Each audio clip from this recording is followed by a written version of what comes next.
Another really nice thing about this house is you can walk down this path and you're in the Rice Creek trail system that goes for many miles. I don't even know exactly the number, but there's a great bridge across the creek here. And sorry if you're getting seasick watching the video, but lots of woods right here. Oh, there's the property stake. I was wondering where that was. So we do have a stake for the property line. And that tree house is on the property of the house. Okay.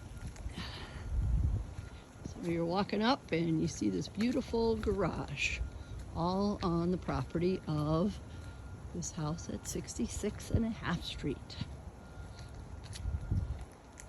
So this driveway now belongs to the house right here as well, obviously. And that's about it.